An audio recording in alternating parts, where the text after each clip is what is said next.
So one more beautiful colour అండి. ఇది వచ్చేసి మెరూన్ రెడ్ కలర్లో తీసుకున్నారనమాట. సో ఫ్యాబ్రిక్ ఆల్రెడీ చెప్పానండి. సో రా మ్యాంగో ఫ్యాబ్రిక్ వస్తుంది శారీ అయితే. చాలా బాగుంది. So complete look of the sari అనేది ఒకసారి చూసేద్దాం ఎట్లా ఉంటుంది అనేది.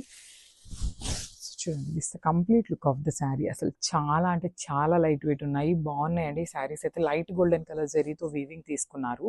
సో మనకి శారీ మొత్తం కూడా ఇట్లా జరీ బుటీస్తో హైలైట్ చేశారు. బాడీ అంతా కూడా లైట్ గోల్డెన్ కలర్ జరీ అవ్వటం వల్ల మనకి శారీ కలర్ కూడా చాలా చక్కగా ఎలివేట్ అవుతుంది. అండ్ బార్డర్స్కి వచ్చేసరికి మనకి ఇప్పటిదాకా కాంజీవరం బోర్డర్ స్టైల్స్ చూసాం కదా, కానీ ఈ శారీస్ అన్నిటికీ కూడా మనకి ఇట్లాగా బంచెస్లో ఇచ్చేసారండి. చూడండి, చాలా బాగుంది. బంచెస్ స్టైల్లో బర్డ్స్ ప్యాటర్న్ తీసుకున్నారు, కింగ్ ఫిషర్ బర్డ్ ఇచ్చేసారనమాట. సో షోల్డర్ సైడ్ అనేది మనకి స్మాల్ ప్యాటర్న్లో తీసుకున్నారు బార్డర్ అనేది. సేమ్ అదే స్టైల్లో కింద వచ్చేసి మనకి బిగ్ బార్డర్ లాగా హైలైట్ చేశారు. చూసారు కదా, బ్యూటిఫుల్ బిగ్ బంచ్తో మనకి బార్డర్ అంతా కూడా హైలైట్ చేశారు. ప్లీట్స్ పెట్టుకున్నా కూడా చాలా బాగుంటుంది శారీ అనేది.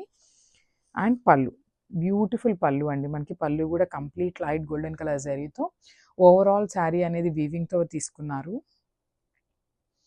అండ్ బ్లౌజ్, సో మనకి బ్లౌజ్ కూడా బ్రొకేడ్ బ్లౌజ్ అయితే వచ్చేసింది. బేస్ కలర్ వచ్చేసి రెడ్ కలర్ మీద గోల్డెన్ కలర్ జరీ తీసుకొని హైలైట్ చేశారనమాట. బికాస్ శారీ అంతా మనకి ప్లెయిన్ ఉంది కదా, so you can go with this blouse అనమాట. చాలా బాగుంటుందండి. కంప్లీట్ లైట్ వెయిట్ ఉంటాయి, ఈజీ టు క్యారీ ఉంటాయి. Thank you.